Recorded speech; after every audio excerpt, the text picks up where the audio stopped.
Hello, everyone. Hope you're doing well. It's Tech Talk time, and this week, obviously, we had the update come out. So, been grinding a lot of vehicles, having a bit of fun with it. Hopefully, you guys have too. Hopefully, it's been a good time overall. Today, while doing the Tech Talk, we're just going to be kind of grinding through some of the low tier stuff that they've done, and also just doing some of the dailies.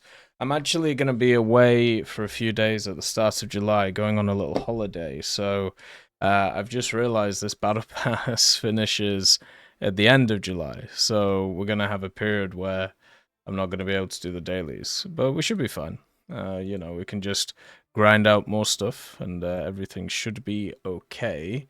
But yeah, so first things first. If you don't know what the Tech Talk is, it's a weekly podcast we do, which basically goes through pretty much everything in terms of the comments section. So if you want something chatted about or if you want something gone through, this would be the time to do it. So stick it in the comments and then we can have a look, and yeah, we'll get through everything and have a good time with it. Obviously, with War Thunder, there's been a ton of stuff going on the last few weeks. We just had the major update out. We just had the Churchill event finishing. And also, now it's just kind of like time to grind, right? Time to chill and, just grind through things. So it should be quite nice. Already in the new update, grinded out the XM800T, the PLZ. We'll get the Oosh today, and also start on the Benelux stuff. So, bunch of really cool stuff going on, and should be quite nice. Looking forward to it overall in general. I'm hoping that as we go forward as well, there will be some kind of content stuff coming up. They obviously talked about the fact that there would be a what's the word? There would be a I've forgotten the word. Oh yeah, there would be an event about a month after the Churchill event. And then also, we're probably going to get some kind of event during this month because they usually do an extra event around July. So, kind of look forward to that and see what goes on. Okay, so let's go into the comments and see what's there of the last one. We obviously have Karam Chan with the timestamps. Thank you very much for that. Oh, 2 seconds. God damn it. Oh dear. Yeah. As I said before, I'm feeling a bit fatigued, so hopefully everything's good and I'm not dying, but I'm sure I'll be fine. But thank you, Karam-chan, for doing those. As I said, it's very kind of people when they do that, so thank you very much for sorting that out. So, thank you. And then, let's just turn this down so it's not as loud. Just blowing me bloody ears off. It's always funny, I always play the game really loud compared to others, which is a bit nuts. Thank you once again. We'll get something sorted. Hey, Abby, nice to see you. So we have Nimmer, I'm guessing is what that is. I'm still surprised that Naval does not have the same following as World of Warships. More realistic, even in arcade mode. Air attacks and defense. Smoke is way more realistic.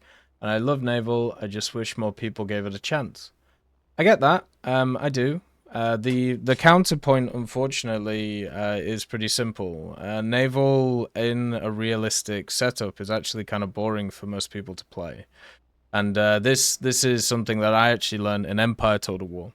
So Empire Total War had huge, massive fights. You could bring along huge galleys, and you could, bring along massive machines. And in like big, long kind of battles where you attacked each other on each side, it was actually pretty cool to get involved with. But the amount of times where that actually happened in a campaign where you had what would be classed as a balanced time was pretty much zero. So it was either you battering stuff or it was getting battered. And it didn't really feel very fun. And it took a long time to get into position, to hit guys, and to go from there. So I feel like Naval in War Thunder has kind of the same issue, where the game mode itself, yes, is pretty realistic compared to other games out there. And also there's a lot of variety, there's a lot of stuff to do, but at the core, Naval just does not speak as much to people as other game modes do in terms of either history or in terms of context. So it's just unfortunate in that setup, but what can you do? I feel like right now War Thunder Naval's in a pretty good place, and also at the same time, one of the things that's also pretty interesting is that there's a lot of expansion, right? That's going to come at some point. So it's quite nice to see at the end of the day. So not too bad. I'm hoping that in the future, you know, it can get to higher levels and stuff like that. But also at the same time, one of the big things about World of Warships and also War Thunder is World of Warships went the route of making it super unrealistic, right? Because they realized that people would have to be entertained in other ways. And even if you have a look at, you know, how much effort they've put into that, World of Warships still is also nowhere near as popular as World of Tanks. And yeah, it's just a completely different world, right? So yeah, it's not really surprising for me, and how that's all set up. But I mean, I've said it pretty much from the start. War Thunder Naval is one of those game modes that will never be as popular as some of the other ones, just because of the following it has. But that doesn't mean it isn't good, and it works for what it is. The problem that any product has, which is seen as dead or seen as bad, is the fact that it's very hard to shake that label. I remember for many years with War Thunder, there was a lot of people who would go around saying the game is dying, or it's dead, or it's no good, or it had to change, otherwise it's going to fall apart. And these were times where it was in like the top 15, top 20 played games on Steam. and it's just one of those things. Even with all that said, you know, obviously narratives exist. And it just kind of sucks, but, you know, there's not really a lot you can do about it. People are going to say what they want. Whenever I play Naval on stream, there's always like, you know, 1% of people who go like, oh, people play Naval, boo. And it's like, well, yeah, like, otherwise you wouldn't get in games, would you nonce? But yeah, it's just how it is. Like, there's no changing it at the end of the day. Like, yeah, people don't like the stuff they don't like. It's how it is. But say la vie. Thank you for the subscription, Big Traveler. Thank you for continuing to support the channel. It's very much appreciated. Thank you very much. Nice to see you. To see you nice. Hopefully you're doing alright. Hopefully everything's good. I haven't, Peter. I haven't played the Desert Warrior yet, no. But I will do eventually. Let's see.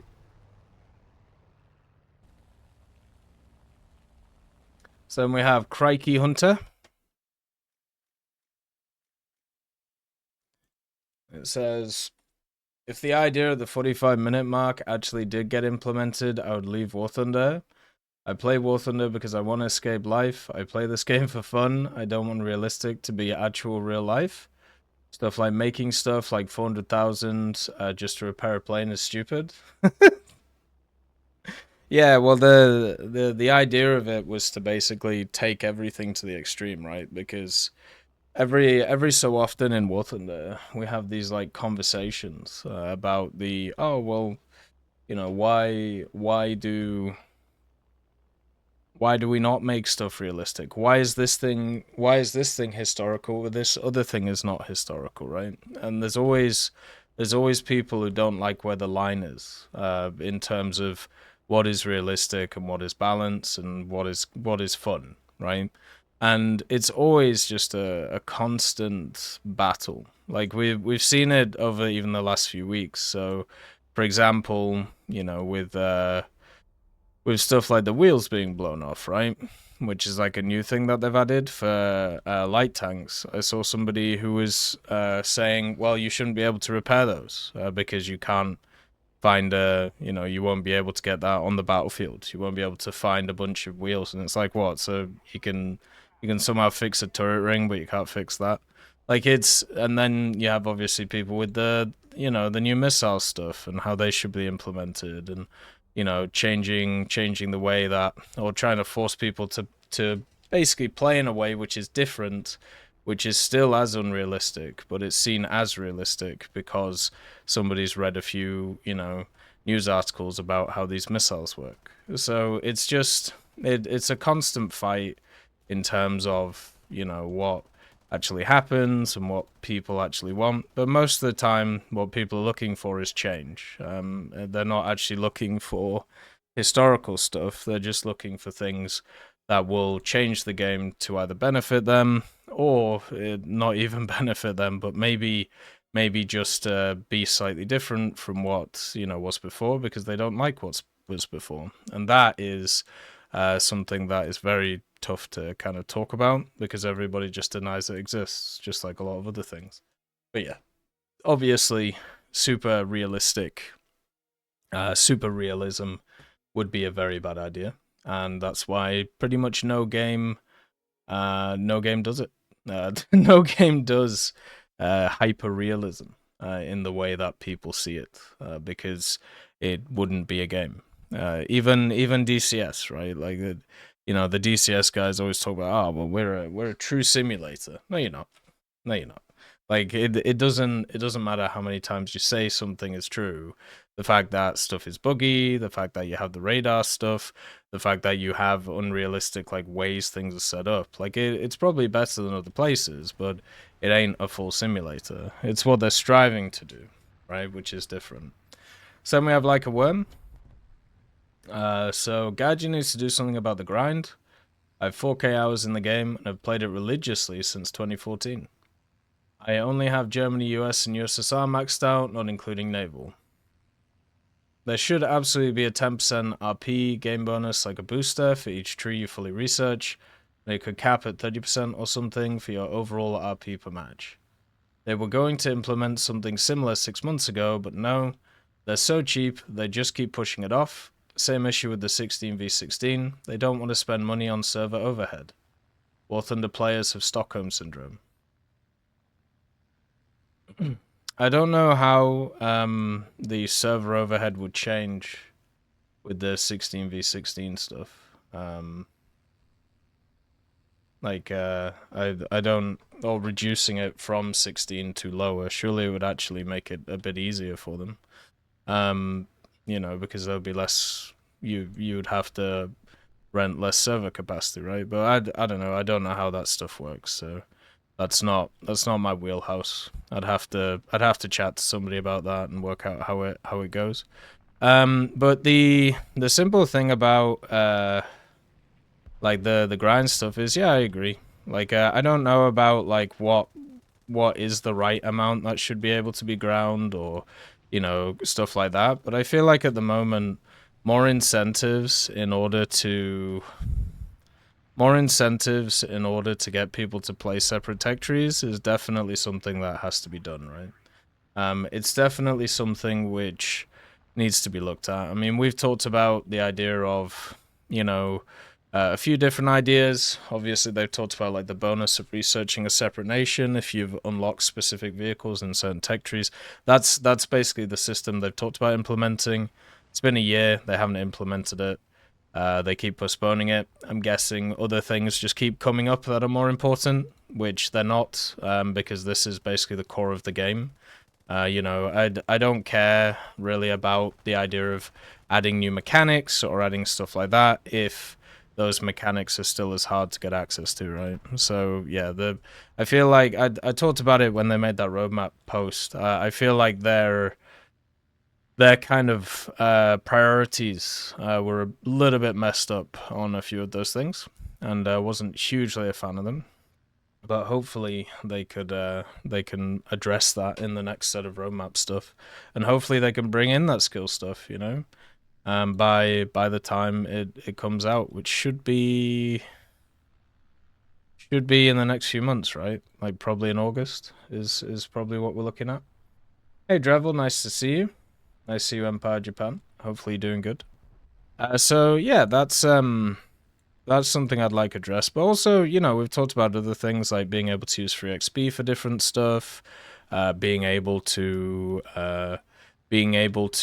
maybe have a system where if you finish a tech tree, you can use that tech tree to maybe research another one, in terms of being able to like put research towards other tech trees, even if it's in the same nation, right? So, for example, if you decide to even if you decide to put like let's say you like grind out all of American ground, maybe you can get a bonus for grinding out American air, right? Or something like that. Like that is always something that is like possible, and they could do that. Obviously, the bonuses in like Page of History stuff, instead of just doing like individual vehicles, they could do a nation. Like, oh well, Israel was formed as a nation in this month, so now this month you get like a 5% bonus to RP for grinding Israel, right? Like something as, or even for a week, like something as simple as that. It doesn't have to be anything crazy. It just has to be little incentives to be able to like push around the place, right? Hey Bruno, nice to see you. Hey Dan, nice to see you too. You think we'll get a full RRB rework in the next years? Since we got one last year, probably not. So yeah, it's the research part we've talked about a lot, and I feel like they've talked a lot about things that they're thinking about. But right now, thinking is great, right? Thinking is perfect, but what needs to be done is implementation. And I know that idea is being tested, obviously with the covert stuff that they did. They've shown that they're testing ideas and moving around stuff, but it isn't a case of testing now. Just implement, like, just just do it. Like I think is the way that I'm seeing it. Just get it sorted and sort it out, right? Like, make sure you prioritize this. You know, you've done the update, you've done the update, you've done everything. Let's just get that part done now. Oh, nice. They gave me they gave me the airframe for this thing. Because if we have a situation where the research doesn't change, but they just keep adding more and more stuff, which is what we've seen over this year and also over the last years, you now have like a real bad problem on your hands, and it's what we're seeing. Like the simple fact is, you see a lot of people in the game complaining about this and also feeling stuck. And if they feel stuck, they get annoyed and then they move on to the next thing and they leave this stuff behind. And that's not what you want. The other problem is pretty like the last update. The last update was very top tier focused, insanely focused on top tier, because it's the active radar homing update, right? So unless you are somebody who's like grinding the game all the time, or even then, like for me, right? Like I grind the game a lot. We put 14 hours into the first day, 8 hours into yesterday. We played a bit of Starship, but not too much. Today we're probably going to put in an 8 hours. So I researched the XM800T and spaded it, right? So on the first day. So that was like my whole day there. And then we researched out the ZSL92 and the Gladiator, and we're close to like the Oosh. So that's like 22 hours worth of stuff. Maybe a bit less, maybe like 16 to 20. But like, what? 2 low tier vehicles and a mid tier one? It's kind of crazy. Like, if you think about it, it's kind of nuts with boosters being used. So yeah, but I wouldn't class it as Stockholm syndrome, because once again, like I really don't like that word being thrown around. Stockholm syndrome is actually a really serious thing, and the idea of somebody having Stockholm syndrome is the idea that they're being abused into a situation. I don't think a voluntary thing is abusing you into a situation. So the rest of the things are definitely worth discussion, but I've always very much not liked that word or that phrase, just because of reading about psychology and also reading about stuff like that, and also Munchausen's and Munchausen's by proxy and all of those different things. It's very, the whole thing is really interesting, and at the moment, at least like when it comes to the court system and the law system, it still hasn't really caught up with the idea of mental abuse.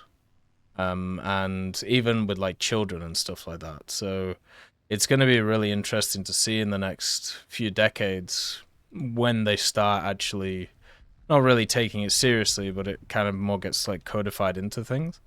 Because when we look at video games and stuff like that, there is obviously some kind of element of addiction, right? Because they want to thingy with your time, like they want to take your time away from other things. But the question really is it more than other areas of life? And are they doing stuff which is more egregious compared to what other products or what other things are doing too, right? So it's just all an interesting conversation, but it's also just one which gets thrown around a lot, like, and not a huge fan of going through, like, you know, chatting about stuff like people with actual, like, mental illnesses and things, and then just broad brushing stuff. It's not really too useful. There we go. So the next one is Mr. Snack. What about a new game mode called RRBEC? In all reality, French Coastal Next update, also win Submarines. I mean, you've pretty much hit three ideas on the head. These are 3 ideas that get brought up quite a lot, so I'll just hit them on the head as well. So RRBEC was tried. It's boring. They'll bring it if they.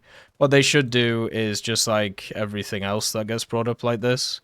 They should bring it back on the weekends to satisfy people, just like they do like Naval EC, and then so people can enjoy it on the weekends, and then we can stop discussing it as a replacement or even a thought towards changing what is already there, since it would be a very negative thing to do. So yeah, they should definitely do that. Submarines will obviously come. The major weird thing about submarines, I would love to kind of sit down. Yeah, that's the other thing, Abby. Yeah, it's the screen, right? Like the online era where we don't treat people like humans because to us they don't look human, right? Because they're just screens, which is, you know, a bit of a problem. Hey, Papa Stalin, nice to see you. So the what was the other thing? Yeah, so submarines will come. I would just like to kind of sit down with somebody at Gaijin and ask them, like, how do they envision submarines being added to the game? Because at the moment, the way that the game works, submarines do not fit in it, right? Like they're not something which make any sense in terms of what the game looks like at the moment, and therefore fundamental game shifts would have to happen in order for them to do that, right? But it's just it's an interesting topic, and I haven't really seen anybody talk about or even work out how submarines would interact with other ships. Every time that submarines are talked about, I feel like people look at single player experiences or similar stuff, so like U-boat, for example, and they go, oh, well, like, you know, you could go after convoys. Yeah, okay, so that's the AI element, but like, what are the rest of the players going to be doing during that time, right? Like, what's if you add a convoy mission, like, which they have done in the past, by the way, what stops something like a shimikaze just annihilating everything? You know, so it's one of those things which is it would be nice to sit down with one of the Gaijin devs and be like, okay, so how do you actually see this? Because to be honest, I'd just like to know. Maybe like an article about it on the forum, like something like, hey, so we've decided, you know, this is how we see the gameplay happening. I think that would be kind of cool. Well, thank you for the subscription, Sajman. It's very kind of you, man. Thank you very much. Hey, Zukaku, nice to see you. Outside of YouTube, what line of work are you in? Research is probably the best way of putting it. Scientific research is usually what I say. Are there any World War II tanks missing in War Thunder? Yeah, a ton of them.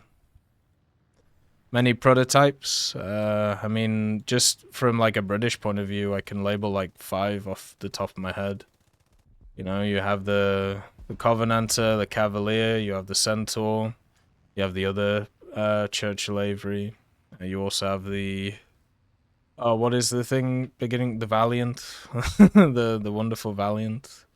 You also have all of the Crusader prototypes, all of the prototypes that exist. The other Centurion Mark 1 prototype. Like there's a bunch of them, and that's even just from the British point of view. French coastal. I mean, they obviously added in the there's two things, right? So first of all, VLT2. I mean, they're with sorry, my shoulder's hurting. With the VLT2 added, it's pretty much on the dot that they're gonna add in French coastal next update, right? But then also the better look stuff. So we've talked about this in the past. France has a really bad coastal setup, and it's basically because they just invested in other things during that time. If you actually have a look at what France would have for a coastal thing, you have huge gaps. So in the Victorian era, I know, the Victorian era, they had some MTBs, motor torpedo boats. And those motor torpedo boats were pretty bad because, well, they're from the Victorian era, like the 1890s, basically. And then during like the First World War, there wasn't really a ton of things coastal. And then after before the Second World War, they had a few prototypes here and there, which were, basic like MTBs, nothing too crazy. And then post World War II, you have, of course, the VLTs, which one of them they're obviously adding to the game. So France is actually pretty limited in terms of vehicles that they can actually get. And that's why the addition of the Benelux stuff is so important. Because with the addition of the Benelux stuff, you now can add mainly Dutch, but I'm sure Belgium at least has like one ship, but mainly Dutch stuff to the French tech tree. And the Dutch have a really cool navy, all the way from, like, once again, the Victorian era or before to kind of modern day. So that helps it out a lot. So yeah, it should be pretty fun. Looking forward to it. Then we have Jerry. What's your daily login streak for War Thunder? I don't know. I could probably see here, right?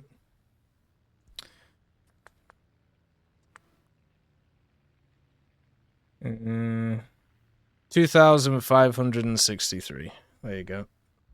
No idea how long that is, but a lot of days. Might lose it though. I need to work out how the War Thunder mobile stuff works, because obviously we're going away for a few days, so I'll have to have a look at how that all sets up. I think they could make a submarine versus submarine mode or submarine versus ship mode. Well, they could do, yeah, but at the same time, like, that would be pretty dull. And usually segregating stuff to a game mode usually isn't a great idea. But yeah, you're right, they could do it. There we go. Also, playing 2-7 ground battles has never been this easy with all the Averys.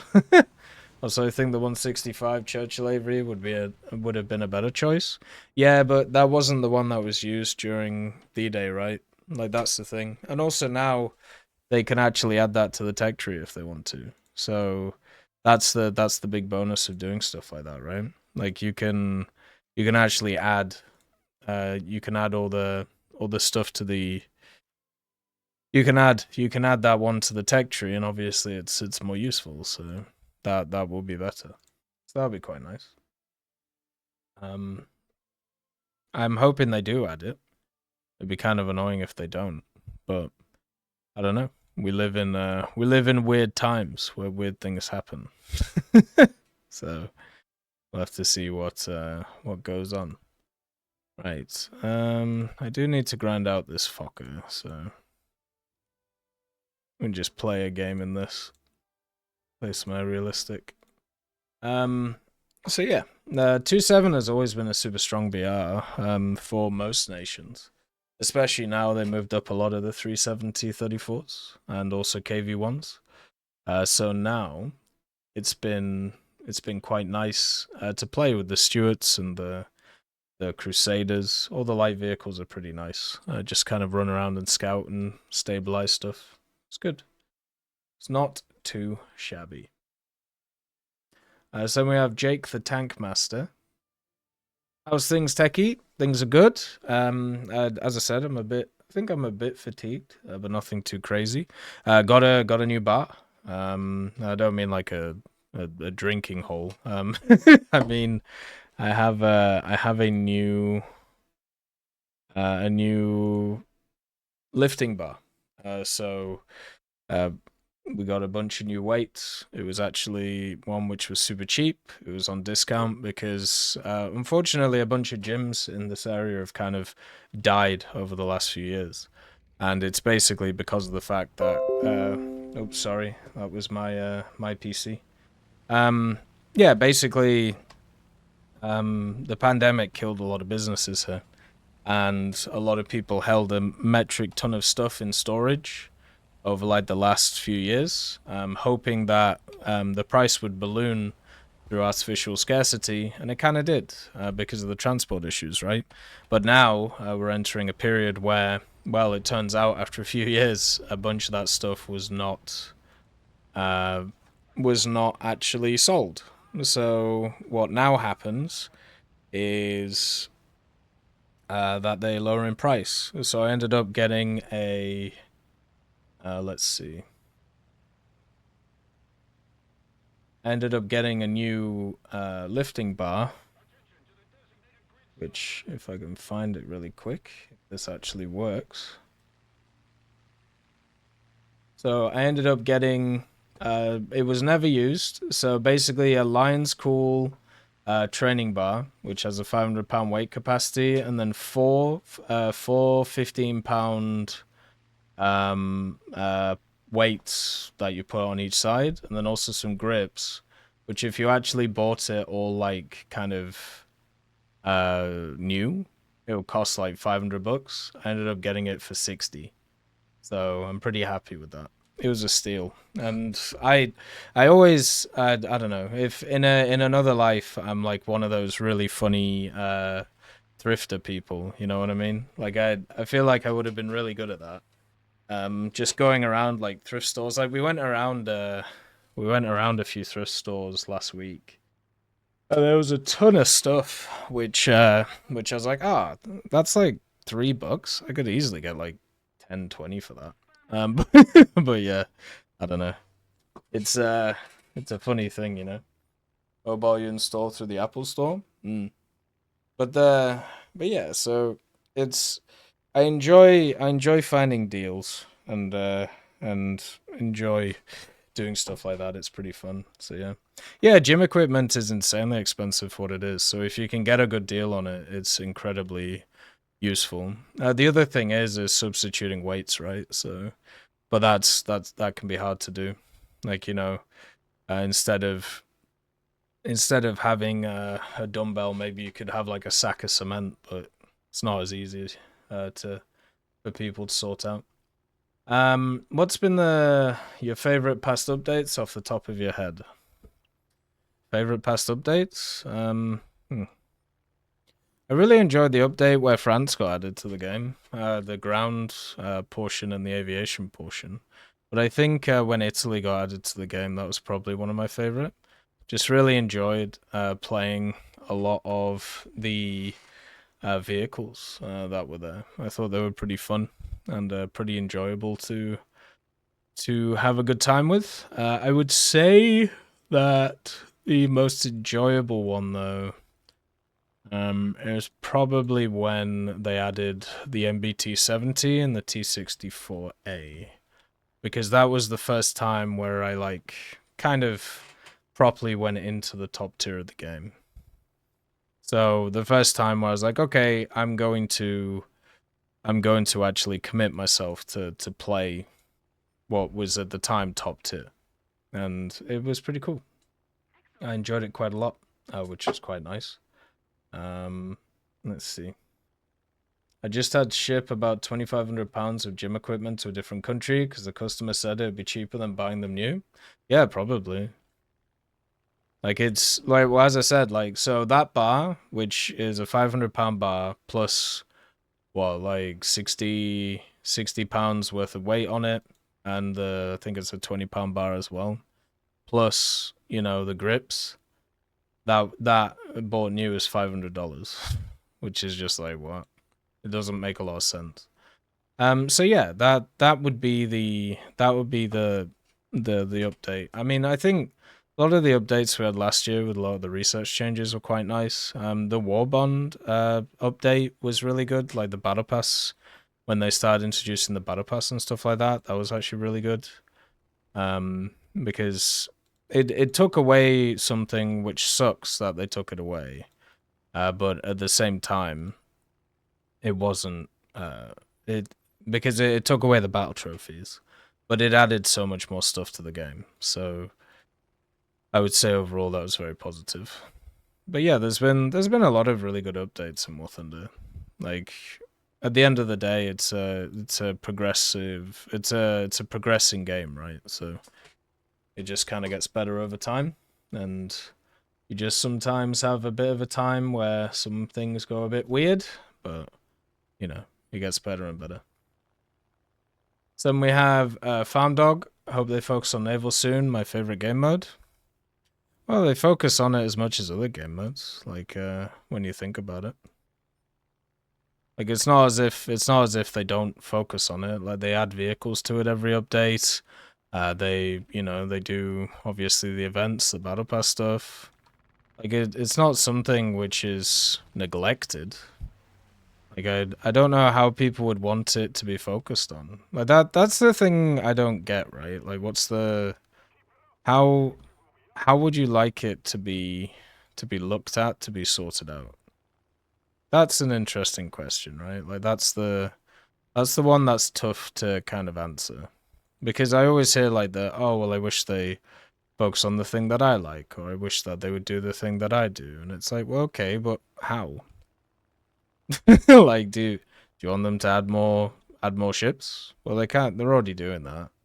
You want them to add more like mechanics? I mean, they could, but does that would that improve the game? I don't know. Like, I don't think it. I don't think in a lot of cases it does actually. I think a lot of the time, if you like something and it changes, it usually makes it worse. So there we go. So then we have Red Ned. Did I see you expert a crew? I've never seen you do that before. I even checked another video to see you have a full lineup of unspedded tanks and planes. From memory, you've mentioned this as your unwritten rule. Why is Naval different? The reason why Naval is different, Red Ned, is simple. Naval, when it started, and to this day, with Blue Order machines, is so annoying when it comes to the dispersion of the guns and also the reload of the guns. There are a lot of vehicles in Naval that have insanely long reloads and also ridiculous gun dispersion, and it's all based on crew skills. So the reason why I expert my crews, specifically destroyers and cruisers in Naval, is straight up because of the fact that it is just so annoying to play them when you don't have that. Not because of survivability, not because of like anything to do with that. It's straight up because the guns are inaccurate as all hell, and also the reloads are long.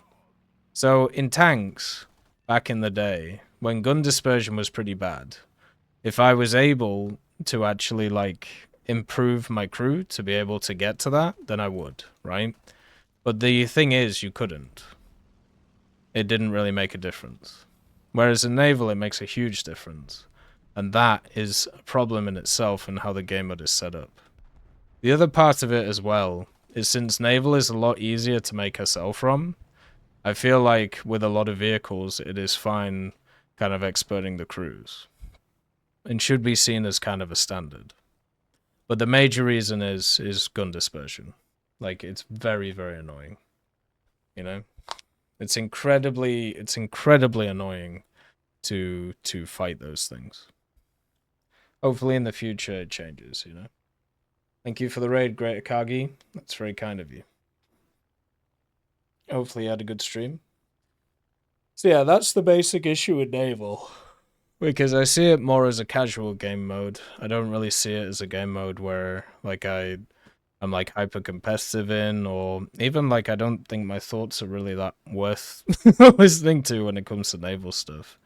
But the major thing is that it's straight up, okay, you know, do I want my guns to hit today? Yes, okay, let's make that as easy as possible. Because there have been too many scenarios where it has not worked, and it just annoys me, and I don't like it.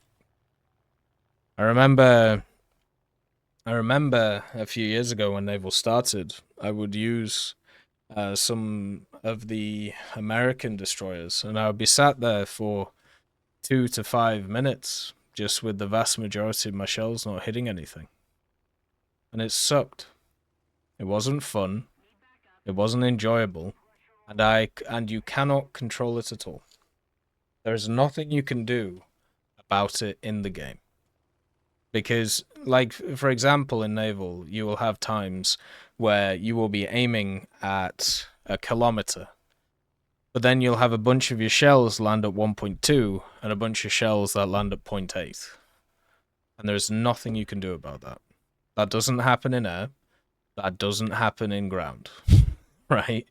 In ground, it sometimes happens like that one-off thing, but you have adjustment of fire that helps with that, and also the standard crew skills. In Naval, I find it very egregious and annoying. I never like it when a game punishes a person for doing something. I don't like it when a game is punishing somebody when they're doing nothing wrong. And I feel like in Naval, when it comes to aiming, that's exactly what it does. And it just annoys the piss out of me. So that's why I expert crews.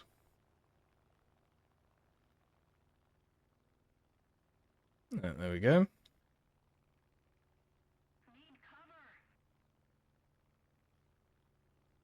So we have Maxwell. Hello again, Tech. This is the second comment I mentioned posted about an hour later for no reason. I want to ask a few smaller things this time. Okay. Let's wait to deal with this guy.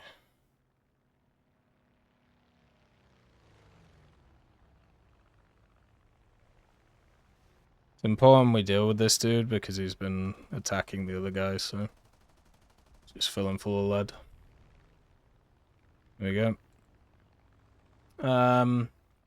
In the TEC Talks, you answer questions and such we post there, so I'm going to give you the chance to ask me something if you want to. War Thunder related, I play Ground RB mostly, but feel free to ask non-War Thunder stuff. Yeah, sure. I mean, I can do that.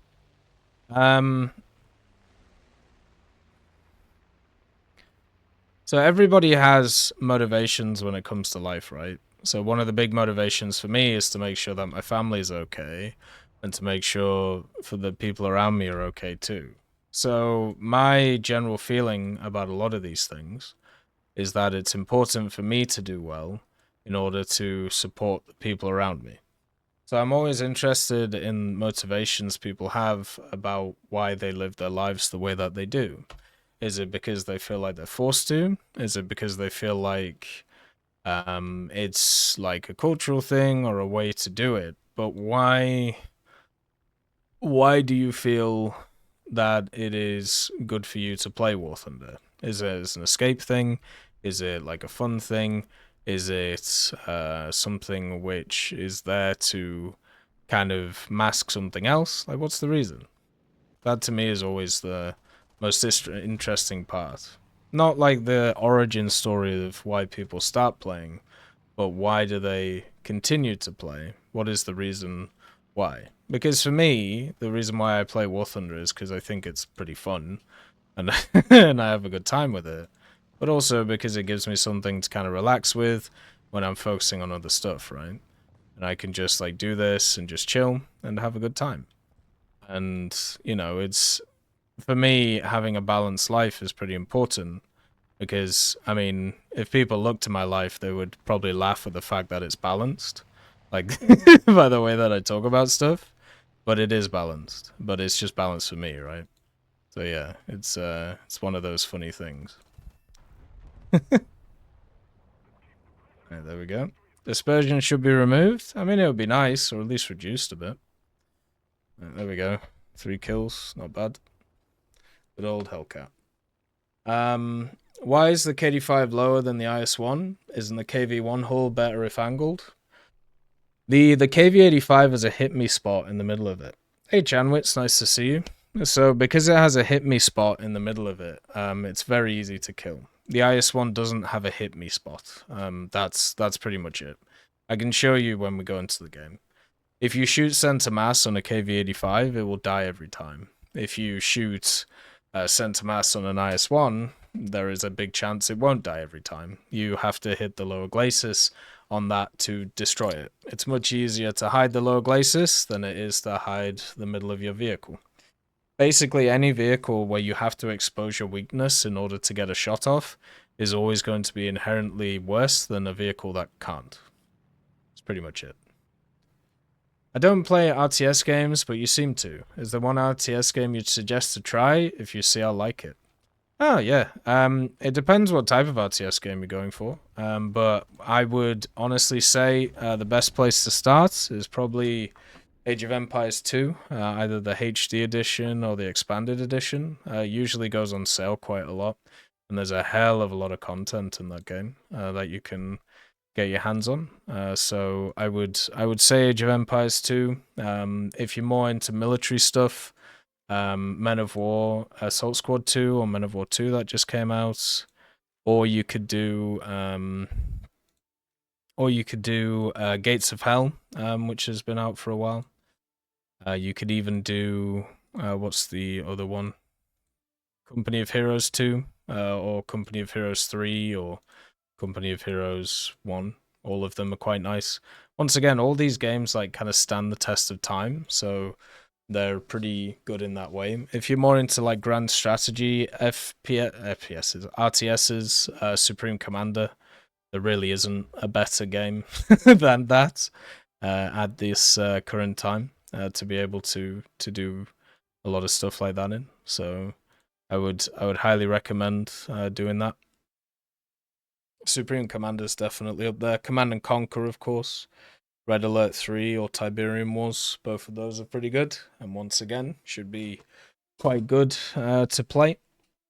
I mean, I've even been having fun with Starship Troopers Terran Command, but yeah. RTSs, there are millions of them, but most of them, like, well, I tell you what, one which does the RTS genre slightly differently is that 8-bit Armies game, which is quite fun. But yeah, the thing about RTS is as long as they run on your machine, this gets an airborne. What? So as long as it runs on your machine, it will be good. Like Blitzkrieg 3, for example, is also very good, right? So yeah, this gets a 3,000 meter airborne. I wonder why people are enjoying this thing. Oh, it's got a cockpit placeholder there. Oh, this cockpit's tiny. So yeah, the simple thing about RTSs is, as I said, as long as they work on your machine, you're good to go. Empire at War, yeah, that's a good one to do. Dawn of War as well, if you're interested in Warhammer stuff. So yeah, there's a ton of fun things, but if you want kind of core ones to look into, so if you want Grand Strategy, Supreme Commander 1, it goes on sale every like Steam sale. If you want War Strategies, Men of War Assault Squad 2, which also goes on sale a lot. If you want something which is a bit more fast-paced, Command and Conquer, or StarCraft 2. So those would be my recommendations. Or if you want, I mean, if you don't want to play stuff, but you can see what the games are like on the YouTube channel and also on the second YouTube channel, like the TEC YouTube channel. There is a ton of content on that of me playing these games, so you can kind of enjoy them and see what they're like without having to buy them, and then you can purchase them if you want to, because a lot of RTSs have a lot of longevity, like whether it's in like their skirmish modes or whether it's in like anything like that. Like it works. There's something that you can go back to a lot and have a bit of fun with, so it's not too shabby. Ruse was good, yeah, but you can't buy Ruse anymore. Like it's gone, reduced to atoms. I suppose you could probably pirate it. But yeah, there are a few RTSs I'm going to be playing pretty soon. Blitzkrieg is one of them. But yeah, once again, just a ton of games, and I just have to find a time for them. So we have the only Len. Good day, Tech. Nice to see you. Good to hear Tech Talk is back. I had many thoughts and ideas over the recent weeks. Emphasis on had, I forgot. It's all good. Big old forget. Anyways, as the update draws close, I'm quite excited for the new ground vehicles. As a France enjoyer, we knew tank, but something bothered me about the Vextra. Those packs in the rear sides look ugly. I like my tank aesthetics more than the stats, so that made me quite sad. I searched around and found a forum post about more in-depth 3D customization from a year ago. It basically just like adding, removing, changing stuff around the tank model. It was past the devs said, and now I'm huffing copium and hoping it would come to the game. That aside, head empty, forgot the stuff I want to share about, but have a good week. Have a good week. Well, you too, man. Oh, God. Isn't Halo Wars a thing, or is that dead now? Yeah, Halo Wars is still about. That's a really if I'm trying to like look for RTSs to like show to people though, Halo Wars is like one of those which I would probably stay away from, just because it isn't like a standard RTS, right? Like it's very arcadey in its RTS mechanics. So yeah, that's Halo Wars is good though, it's, especially if you're interested in Halo. Yeah, 3D customizations will be fun. I've always liked the idea of if you know how like with camos, if you get like a specific amount of destructions or kills or whatever it is, you get access to camouflages, desert, winter, stuff like that. What if you could just do that but with a 3D camouflage instead? So, oh, you have 1,000 kills with this vehicle? That's pretty cool. Here's a historical camo with some extra stuff on it. Or maybe you could get a historical version of the vehicle to add to your lineups. You know, kind of like the IS-2321, right? Maybe they could run pages of history events where you get access not just to the profile, but maybe you can get a vehicle with some extra decorations, right? And don't tell me it's not possible, because Enlisted has a ton of premiums, which are all just that. It's like the Jumbo with sandbags, the Stuart with teeth on the front. So it can be done, and they exist as vehicles. So they should just kind of add them in and kind of go from there. I think that would be really cool.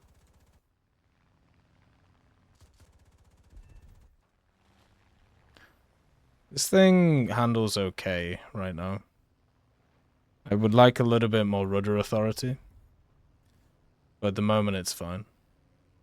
So yeah, that's something that they could definitely do, and it's something which I feel is I feel could easily be on the radar in the future for future event vehicles. Like I'm fine with getting like battle pass vehicles which are just copies of other ones, which have like extra decorations, or maybe even like, as I said, like page of history stuff, right? Like imagine if something like the Cobra King was a page of history vehicle, or imagine if something like the imagine if you know, they did something like that, or once again like the IS-321 event, or a workshop vehicle that you could craft a camo for another one. Like there's plenty of opportunities to do a bunch of stuff with, and I hope they do, because stuff like that, you know, is always nice, at least for me to see. I very much enjoy whenever we have stuff like that in the game. So yeah, I'm full for it. I just don't know really how to add it, right? Do you add it in a way where it's a bit more chill, and where it's just attached, as I said, it's like the page of history event? Do you add it as like a workshop item so you can grind it out every battle pass? Do you add it as a premium, or do you add it as a squadron vehicle? So it isn't about the fact that I don't know how it should be. Oh, sorry. It's not about the fact that I don't want it. It's the fact that how do you do it? You know what I mean? Hey, Tugnuts, nice to see you, man. And I think how I would do it is I would do it as a, okay, if you get this amount of points in a vehicle, you get access to a cool 3D skin. I think that would be kind of cool. Happy Friday, Tugnuts. Hopefully you're doing good. The F111F can carry 6 GBU-12s and 4 GBU-10s. God damn. That's crazy. We're doing the tech talk today. I Tugnuts. Hey, Curse Tommy, nice to see you. And then also, we are just kind of chilling, you know? On a bit of a good time. Let's see. Just spading out some of the Benelux vehicles. We've already done the Gladiator. We're halfway through the Fokker. We respaded the Hellcat, so just chilling, having a good time. Then we have Charlie Harris. I think the ice was a bit of a mistake. Personally, it should have came out when the Japanese F4 was released. It would have made sense back then, but now with the F4F doesn't make sense to me in the current meta. I think the MiG-29G should have got the R-77, and yes, I know it would have only been able to carry 2 of the missiles, but at least it gives you some standoff capability. I don't know if the MiG-29G could carry the R-77, but if it could carry it in real life, then why isn't it on the MiG-29G? And if it couldn't, then this is one of those rare examples where you find you kind of have to go screw historical accuracy, and besides, I doubt many people would complain. Right. The whole point of active radar homing missiles is so you don't need to the thing about active radar homing missiles is you are more reliant on your radar and you are less reliant on your dogfighting capabilities. Now, one of the things about War Thunder for the longest time is a lot of it has been about being close, you know, attacking and using IR stuff or semi-actives at a quite close altitude, right? Or quite close distance. So it's created this kind of like furball setup. If you want to play what is classed as properly with active radar homing missiles, you never get into those scenarios. Or you're not supposed to, I should say. Getting into them and not being supposed to, 2 very different things. So the thing about the ice is what benefit would you get from a MiG-29G having 2 R-77s instead of an ice which has 4 AIM-120s? The 120s are a better missile, the ice has a better radar and a better RWR than the MiG-29, and therefore it would be better at those capabilities that I talked about before. Whereas the MiG-29G would be better at the old method of fighting. But the problem is, as you add in more mechanics, the method of fighting changes. That's exactly what we're seeing right now, where you have a completely different way of fighting. So the ice would actually be better in this current method than the MiG-29 would be. Right? Or at least it should be. So I don't know. Like what benefit would you get from the MiG-29 being in the well, what benefit would you get over the ice? That's the part of the conversation I've never really understood. Like maybe both could get them. So then you have 2 vehicles which have access to them. That's positive, right? That would be good. But the idea that, you know, one should be favored over the other, that's the bit I'm unsure about. I've never really got. But as I said, like if somebody wants to sit down and kind of like explain it to me, then I'd be completely fine with it. But I haven't really found that explanation. Instead, people talk about like the flight model and how outdated the ice is.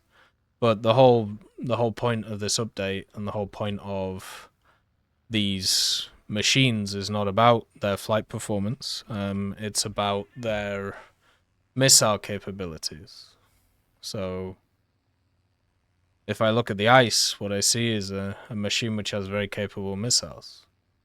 So why is that not focused on? As I said, I might be completely wrong. Like obviously it's the part of the game where I'm not as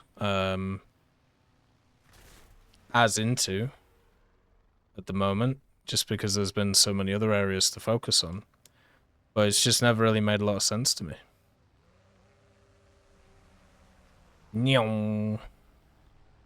My guy's zooming. So we have Maxwell again. Let's see. Yeah, my back's a lot better now. Like, it feels good. The thing about, like, heavy training, like with weights, is you're always going to have something that's not fully there. That's why rest is so important with these things. But I feel good, man. Like, I can't be mad. Come on, P39. Trying to set him up for you. Okay. These flaps are not very good.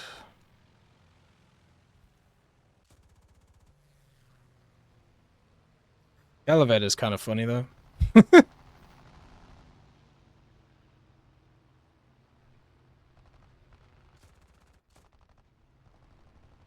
want to hit this other guy.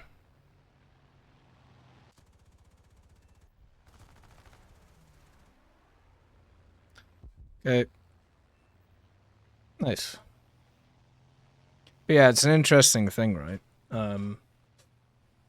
I had 3 or so things to say, so I'll split them into 2 comments. The first thing I want to say is something you don't hear very often. I'm very grateful for War Thunder, not only because of what it has as a free-to-play game, but because of what it did for me. First thing I wanted to say is because of it, I started drawing tanks at 14, and I found myself in mech engineering uni with a plan. Plan A being to join the military vehicle industry, all because of a video game. To be honest, I'm not sure how ethical that is, because they're all killing machines. Neither how smart it is to choose a career path based on a video game, either, but oh well. Hope you're having a good stream.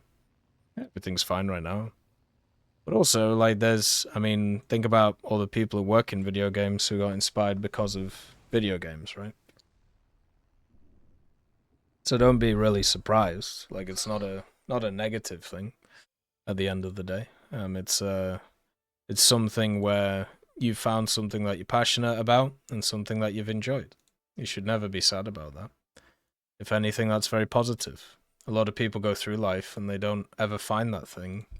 And for you, you feel like you have. That's very good.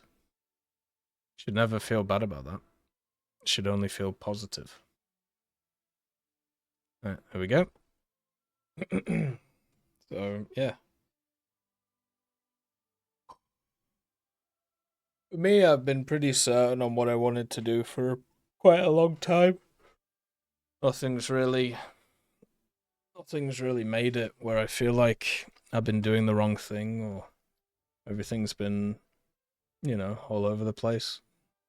There's always tough times, but generally it's all good. Let's see.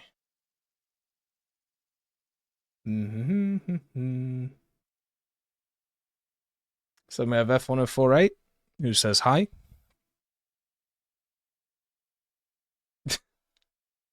On to the next one.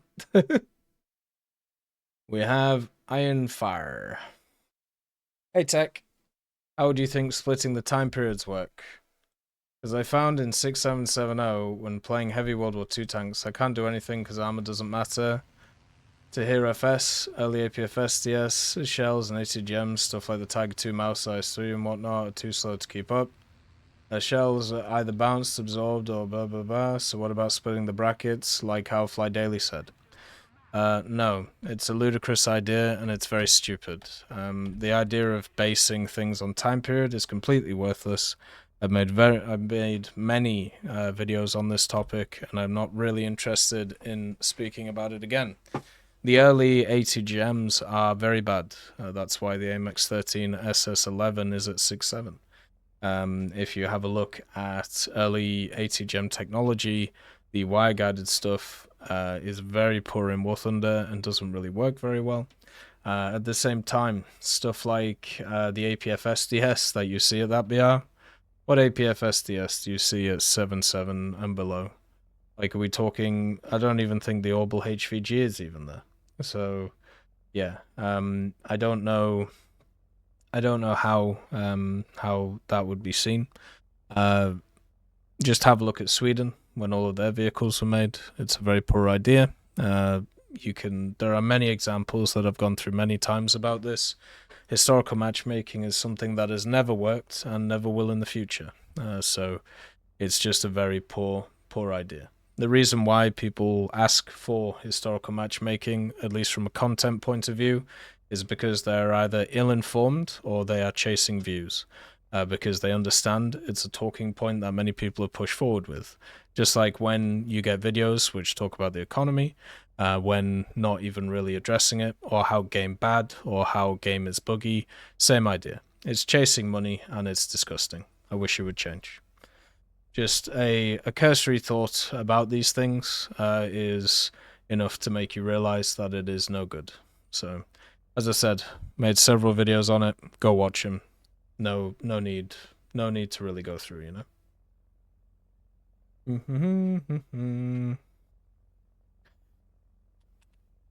The Tiger 2 is just really good. We were playing the Swedish Tiger 2 yesterday and I got a nuke in it, so while Freeman was yapping my ear off like the whole time. So I couldn't hear anybody like around me all the time, and we just ended up getting a nuke, so that's my second nuke in a Tiger 2. If you cannot make stuff like that work, it is not a game problem. Then we have Shadow Dweller. May I do a reaction video of your tech talk? I mean, sure, yeah. I like the prospect you have with playing the game for a decade and your personal history, but I do disagree with something and agree with others I'd bring up in different perspectives. Thanks for doing what you do. If you'd like me to reach you in another way, let me know. Or if a no or anything you'd feel is not a conversation thing, please contact me. I'd like to have your permission, then just do it. Sure. So yeah, I mean, I don't mind but my basic way of putting this things is if you want to discuss the ideas that I put out and things, you can, go ahead. Like you could, it's, I think conversations and discussions are positive. So if you want to do that, I'm completely fine with it. Obviously, the big thing is lifting whole videos and stuff like that, but I understand that's not what's being asked, and most, like 99.9% of people are very respectful when it comes to these types of things, and I've never copyright striked anyone or copyright claimed anyone when it comes to YouTube stuff, even people who straight up just nicked like whole videos. So at the end of the day, like, yeah, just adding to the conversation is never negative, right? So go ahead. You have my permission, not just here, but for infinity. As long as I control my own stuff, then you can comment, discuss, talk about whatever you feel like when it comes to my opinions and feelings about something. It's all fine. Hey Juan, nice to see you. Hopefully you're doing good. Hopefully life's okay. All right, let's see. Then we have Blaken. I was a Sweden main for 14 months full. Full tree, all exploded crew, fully spaded. God damn. Woohoo! Jesus. Even with the ITO. I have 3 level 150s. Jesus. Alright, 2 seconds. I just need to set up on this dude. Because I've just realized I've put myself in a pretty poor position here.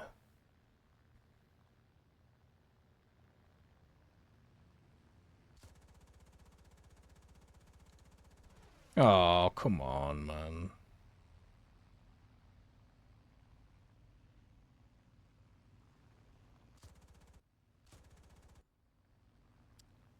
Needed my guns to do something there. Let's see. Yes, rank 4 Sweden is doo-doo, quirky vehicles, but after that, they keep getting better and better. The toe boxes can be a bit inconsistent. You just have to know where to hit. But all the CVs, cheese wedge, and top tier 122s, 106, and HS helis are very good. Yeah, Sweden has a very good top tier. My issue when discussing Sweden about its strength is never about its top tier or high tier. Its top tier or high tier are very good. They work incredibly well, and should be lauded for it. You know, even a lot of their mid tier stuff is very fun. The major problem with Sweden is actually getting into it as a tech tree. That is the hard bit, because okay, my guns are just not feeling it today. The issue with Sweden is the rank 1 grind, right? And the rank 2 grind. But if you can get past that, you can get rewarded very handedly for it. So that's the thing that I always like chat about. But yeah, the high tier stuff, I can't remember a time where I had a negative period of time with a Swedish vehicle, apart from the boxes, but that's not a Swedish issue, that's an everybody issue. Like, that's the thing.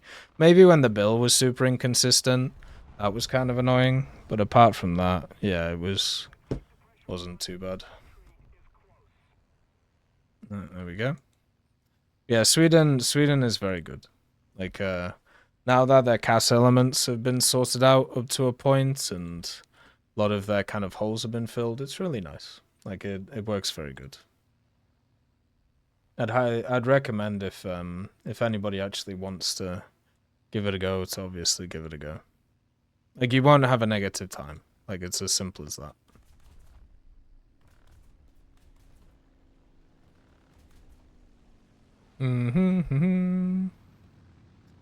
Probably shouldn't be turning with him when I only have 1.5 engines, but it's a 37, so...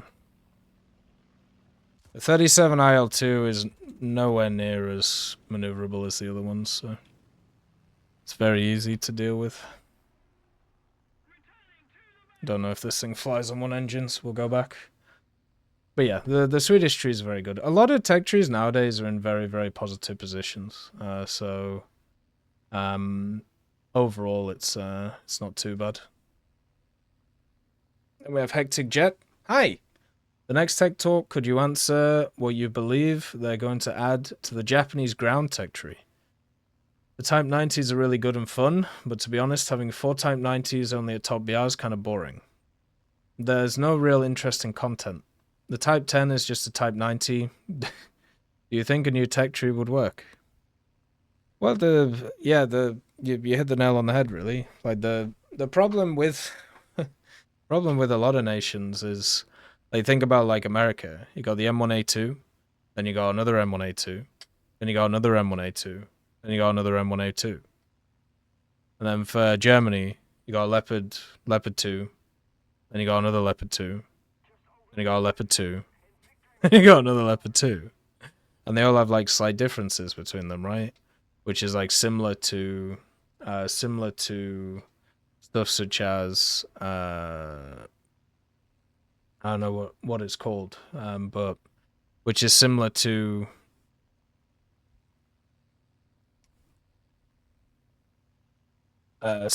Japan, where you have, like, Type 10 and then Type 90, and then that's really it. They could keep adding more support vehicles. That would obviously be good. If they could, you know, continue adding some of the weird prototype Japanese things that are there, kind of along the lines of, like, the Type 16. Obviously they added an AA, which is quite nice. But yeah, I mean, you've got Thailand, right? Thailand has a bunch of weird wonky vehicles. They could add it high tier for Japan, since they've already added the F5 for it. Like, that is something that could easily be done. You obviously have the Korea stuff that everybody kept bringing up over and over and over again. So they could also probably do that. But I think Thailand is probably the way to go. That would solve at least some of the issues for good old Japan. So yeah, why not? But yeah, you kind of hit upon a point, the same point that a lot of other people have as well, which is the fact that a lot of nations get super boring when they get to the higher echelons because they're just variants of the same vehicle. And it's unfortunate, but it's how life is, and that sucks. You know, it would be cool if there was a bunch of like weird and wonderful stuff all around the place all the time, you know, but that's not the case. So maybe one day, you know, especially with right now quite a lot of conflicts going on, there's a little bit of innovation rolling around the place, but not really from the places which would benefit in the game.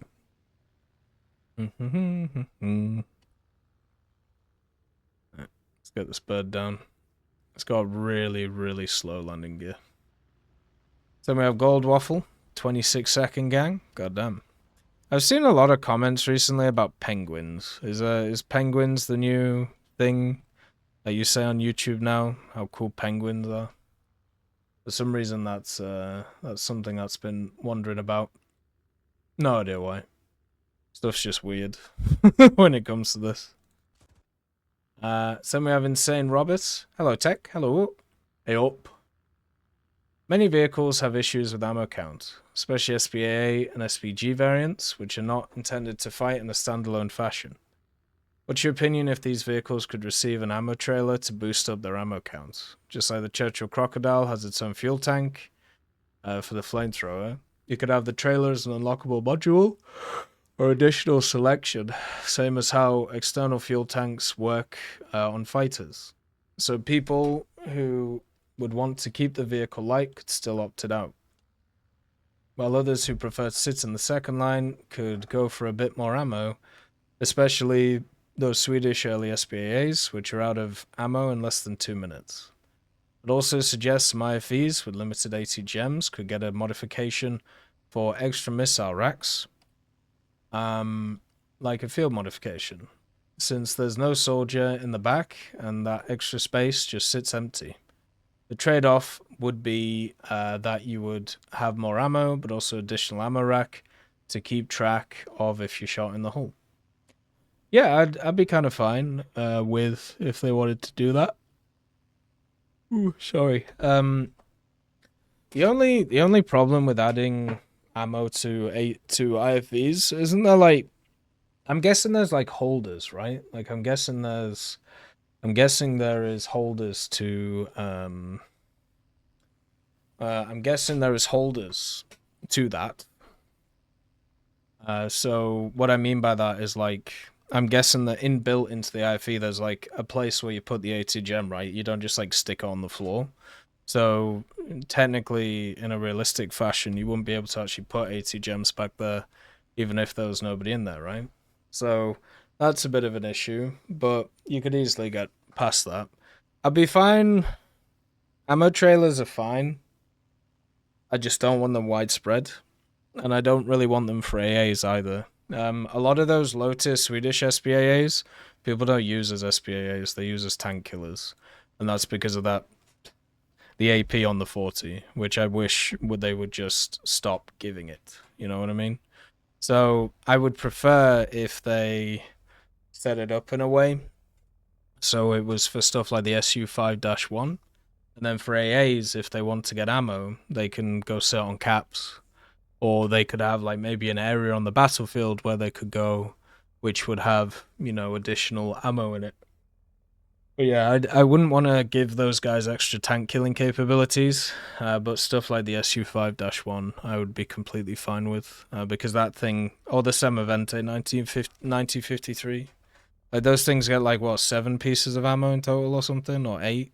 It's not great, is it? Like, it's a bit rough. So yeah, that would be something I would want looked at. I like the idea, just not really for SPAs. Like, I feel like SPAs, the issue with a lot of the tank destroyers, which don't have a lot of ammo, is they also don't have a lot of survivability, and they don't have a lot of mobility either. Whereas the SPAs, they don't have a ton of survivability, but they do definitely have a decent chunk of mobility. So yeah, be kind of annoying.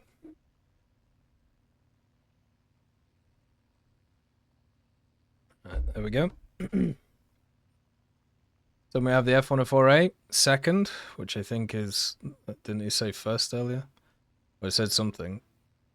Probably Riz. But I suppose Riz has kind of disappeared from the chat now.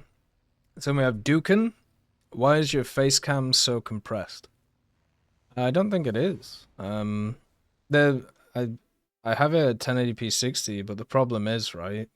So 1080p 60 is what it already is right now. But it's tiny, right?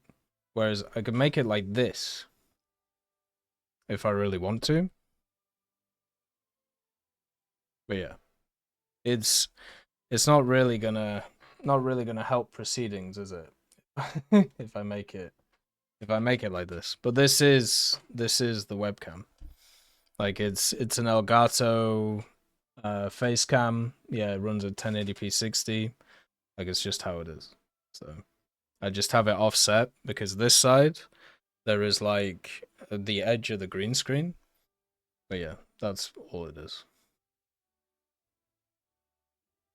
So it's not compressed. It's I haven't actually fucked with it at all. Surprisingly, sometimes I have to fuck with it when it comes to certain things.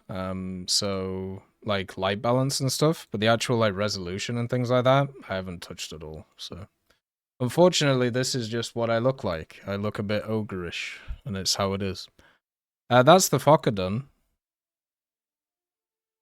That was easy.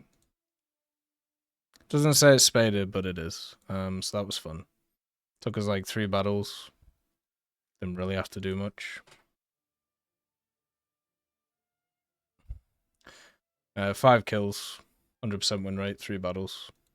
Not bad. There we go. Hey, inverted balls, nice to see you. Oh, fair enough. Well, hopefully it goes well. Alright, so now we have to respade this thing. There we go. But yeah, I haven't really touched the face cam stuff. I'm not really good at that setup, so it's just kind of how I just have to try my best and make sure things don't fall apart. Yeah, I think the camera looks pretty good. I've used it. The major thing is the lighting, though. That makes the camera look good. Like if I turn off my lighting, right, then it's like, oh, I'm in the dark. Lighting is what.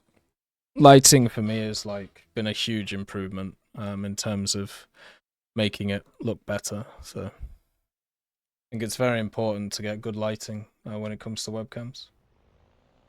Hey Sakyos, nice to see you. Doing good. We're just doing the TEC Talk and chilling. Respading some French stuff and playing some of the Benelux stuff. 1 from Chozek. 1. Then we have Anti-Griefer.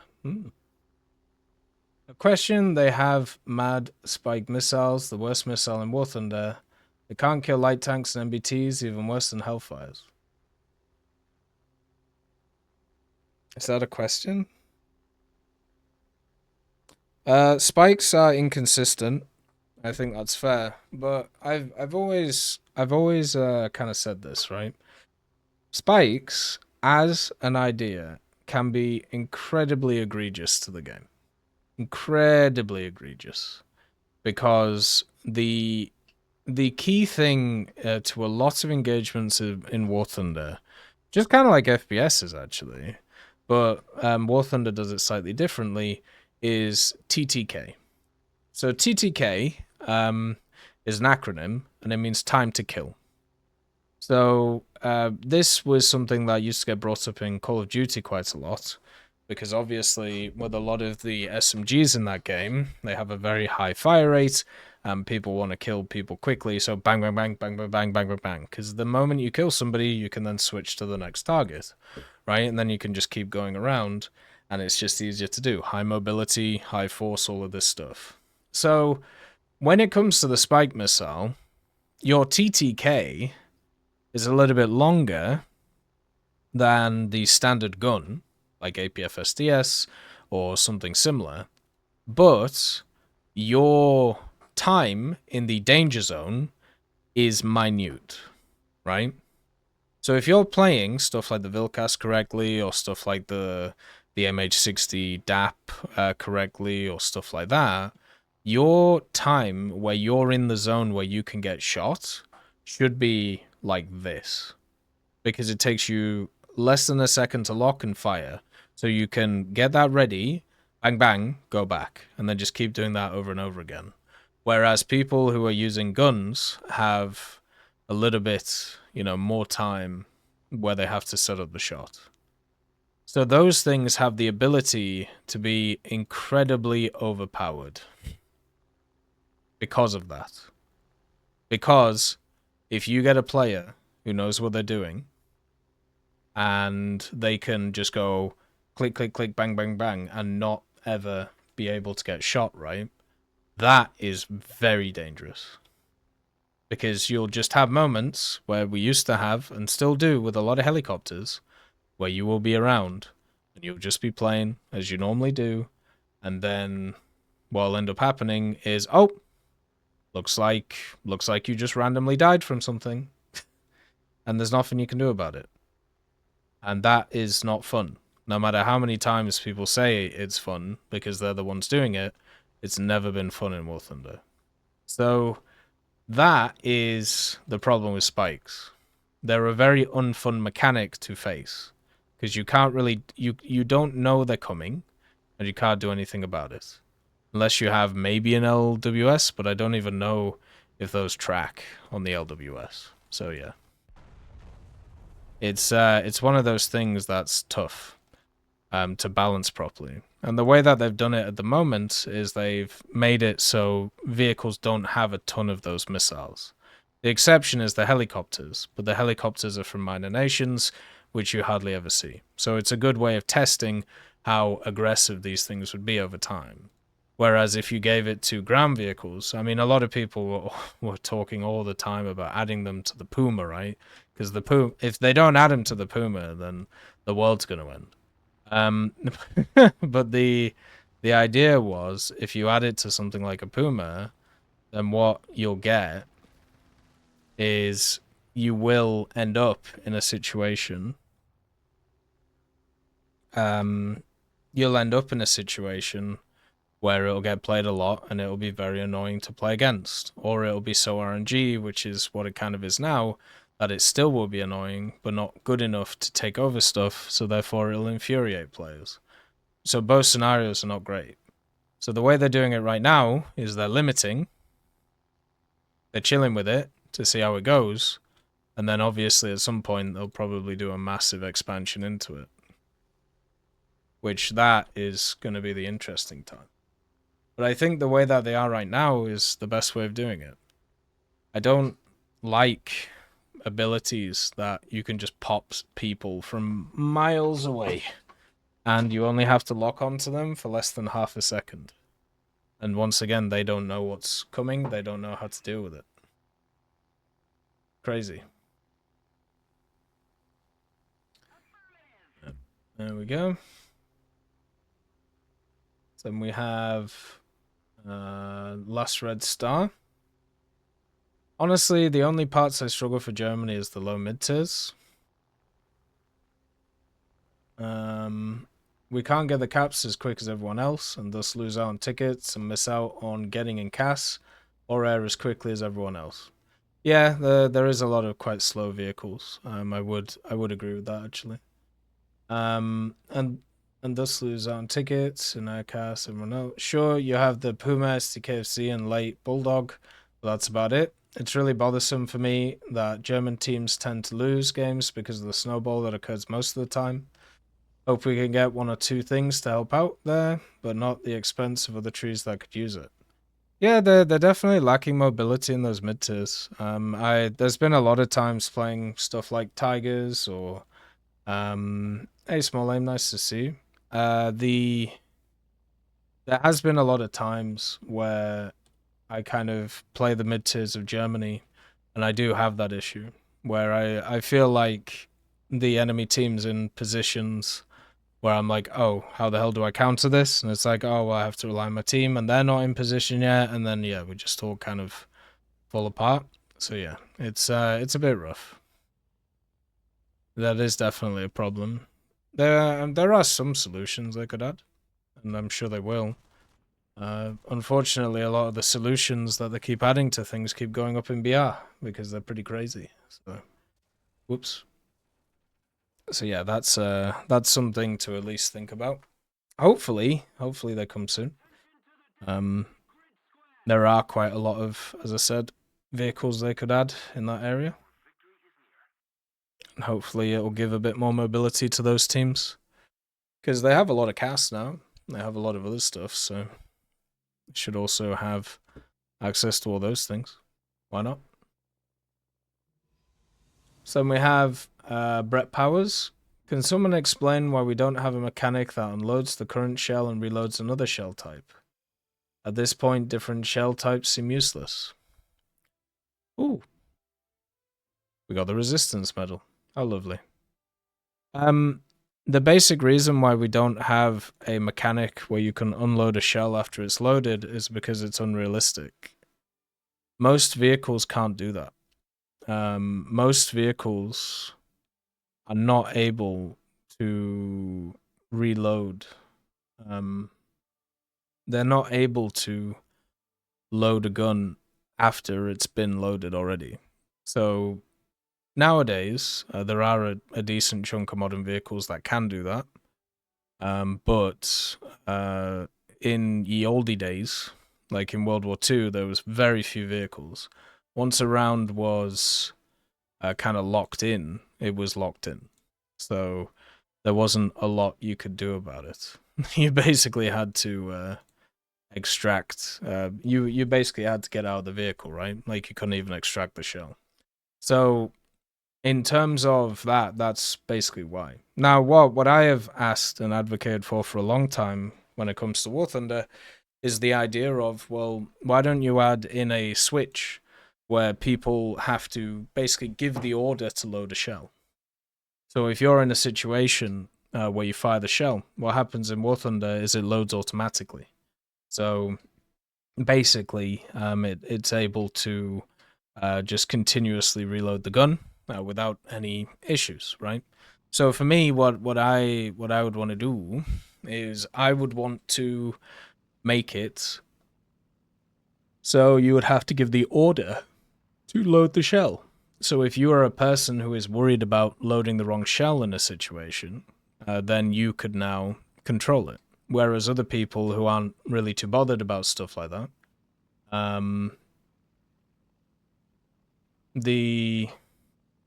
the simple thing is you could just add that in, and then you could leave the other people to do what they already do. Let's see. So we have the last one. We have Haushu Smith again. My intention wasn't to annoy you, but these conversations about top tier air have become insulting. Yes, I agree. You cryptically avoid the discussion and psychoanalyze comments about longer form air gameplay. No, I rely on my experience and my history in the game, which bases my opinion on how people react to War Thunder, because it's based on how people have reacted in the past. So it's basically just taking experience and applying it to modern day. Many of us asking for these game modes are like you, long-term players with thousands of hours, who have been here since the beta. We're invested in War Thunder. We don't want to hurt the game. We just want more to do in air. Longevity doesn't really matter in terms of kind of conclusions. One of the videos I did over the previous period of time was a video talking about historical matchmaking, and how historical matchmaking is an idea that has kind of cropped up pretty much every 6 months to 4 months to 3 months in War Thunder's history. And that is going back to 2013. So the idea that just because somebody's been around for a long time, it doesn't mean that they know what they're talking about, and it definitely doesn't mean they're right. It just means that they have experience of these things.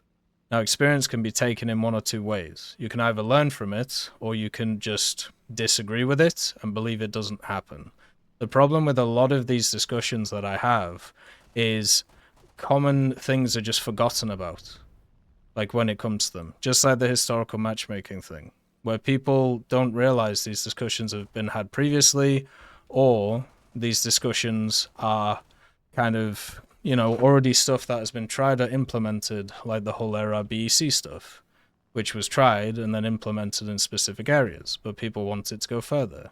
So that's why it doesn't matter how long somebody has played something. It doesn't matter how long somebody's around. Their opinions can still be completely worthless, and they can be a complete joke. And that, unfortunately, is what happens a lot of the time. The fact that we have one of the longest content creators in War Thunder who has been around for 10 years, and he's advocating for historical matchmaking. Does that not prove that point in any way? Maybe consider reformatting this if there's going to be no-go areas. Maybe a Tech Talk topics where the Q&A is more focused on discussion you desire. No, I just get bored of answering the same thing over and over again in the same way over and over again. It isn't about trying to shut down topics. It's about there is nothing else left to say about this, because it's like talking in circles, right? It's like putting a thing to bed. It's like, once again, the historical matchmaking thing.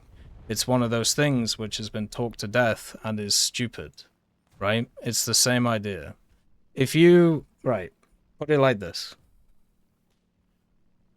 Over the last few weeks, especially with Top Tier Air, I have been asked so many times about what I think should happen, or what do I think about multipathing, or what do I think about this change, or what do I think about this change. To a point of nausea. To a point where it makes you sick of these discussions. Because you see it from an individual point of view. You see it from the point where you are the one discussing it with me. Where from my point of view, I'm having to discuss these things with hundreds, if not thousands of people who are all having that individual thought, who they think it's individual, but it's actually a narrative. So what this ends up meaning, right, is I have the same conversation per week, hundreds or thousands of times. I don't only have these conversations when it comes to the Tech Talk. We also have the stream, which I'm live 6 to 8 hours a day, where multiples of these topics will get brought up over and over and over again. I also have emails. I have my DMs on Discord. I have even pings on different Discords where people are asking me my opinions on the same things over and over again. It gets to a point where your opinions get so formalized, and it gets to a point where you are just repeating the same stuff over and over again, and you know what the other person is going to say. Because I've had these interactions thousands of times. It's like an AI at this point. Imagine you have an AI bot where it was just programmed to respond to one question over and over again, right? So there's only one question in its head. And you have thousands of different people who all think they have different opinions on this, but they all say the same 5 to 10 things. And then you counter with the same 5 to 10 things. And then they go on to a branch, which is 20 or 30 things. And imagine you do that hundreds and thousands of times, right? That's what an AI does. It takes what is human, right? And through pretty much repetition, it works out what is the most average, basic part of those specific conversations, highlights them, and fine-tunes them, right? When you come to language models. That's the whole point of them. It's taking human information and trying to remove the human element. Now imagine I do that every week about different topics. And it gets draining, man. And it gets to a point of annoyance. When you know that when you say stuff and people are just ignoring what you're saying and going ahead anyway because they have a difference of opinion. Where what it's much better to do is just to sit down and go, okay, it's time to just move on and talk about other stuff, right? I know it's a bit off topic, but I like the fact that multipathing got reduced, but I'm a sim player. As a previous RB veteran, I can see the problem of reduced multipathing in RB. Well, the changes happen now, so we'll see what goes on. Good luck stock grinding. But yeah, it's not the fact that I'm going to... There's no point in making different areas to discuss different things. It's the simple fact that there is a miscommunication between, for me, this is how my world works, right? I've just outlined to you exactly how all the conversations in War Thunder go for me. It's a bunch of people who come to me, chat about 5 or 10 different things. You know, if there's like two sets of people, right? You got one set of people who are really focused on like new, interesting stuff, and also at the same time, usually a bit more history based and a little bit more fun. And then you have another set of people who are drones, right? Where they just repeat whatever has been said in a different place. And then they go through that same thing over and over and over and over again. Unfortunately, in War Thunder, as time has gone on, there is now more drones, right? Of just people repeating the same stuff over and over again. What do you think about this? How does this work? Why do you think this is here? You know, I don't like this change. Wouldn't I do it differently? And that's the problem. For me at the moment, even during like the TEC Talk stuff or even during the streaming stuff, it's getting to a point where there's a lot of droning. And what it actually does for me is nothing positive. If anything, it's negative for me. Because it means that I actually lose brain capacity to actually look after different stuff. And then if I dismiss anything, or if I just go, you know what, I'm not bothered by this. This is a waste of my time because I've done this 100 times before. People get annoyed at me because it's once again an individual versus a collective. And that's why people think I'm an asshole. Because I get very dismissive about certain topics because they don't realize that I've already had the discussions over and over again.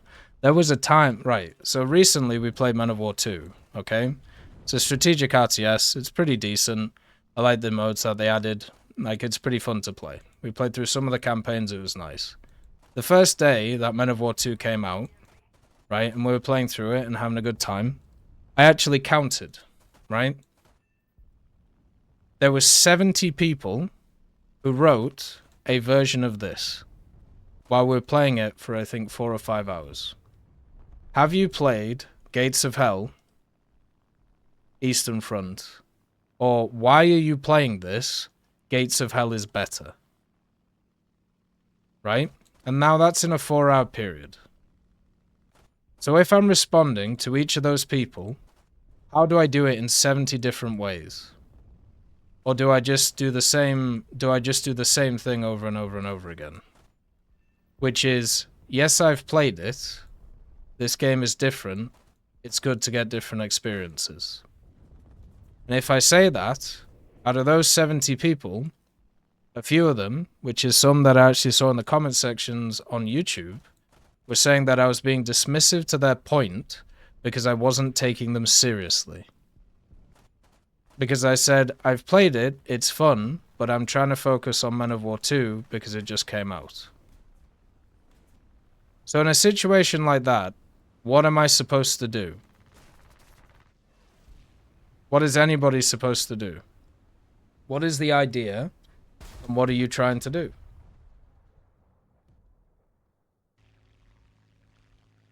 That's the question for me. Right there. What is the correct way of me dealing with a situation like that? Am I supposed to just put the PR hat on and just go, oh yeah, I've played it, it's really fun. Yeah, and it's you know, played through all the campaigns, it's really awesome, and, you know, it's awesome, you know. And then they go, oh, well, why aren't you playing that? It's better. Oh, well, I wanna try different things, you know, I think it's good to get different perspectives. Oh, well, that's stupid, isn't it? Because you might as well just play the better thing. And then I go, nah, I think that's silly actually. And then they go, oh look, this guy's unreasonable. And you may say like this is something which, you know, which is just ridiculous, but I'm being honest. That's how this all goes every single fucking time. And I've been dealing with it for years. Not just with War Thunder, but other topics too. And that's why certain topics just get draining. And it just sucks. It's just crap. And you actually start disliking discussing specific things. Because you know where the conversation's going to go, and you know it's going to cause aggression. That's why a lot of like YouTubers, a lot of streamers, they don't discuss these things. Or they just go with the narrative, whatever people are saying. Game bad. You know, this bad, that bad. Because it's easy and you don't have to use your brain. If you actually start going through and discussing all this stuff, it sucks. And nobody does it at the level that I do. So it's like a fucking brain rot sometimes. It really is. It's not easy. What's your opinion on the possibility of Italy getting the Centauro Draco with the radar-guided dart ammunition? If I remember, the Draco never actually properly worked, right? Your name is also Draconionate. But yeah, it never actually worked, did it?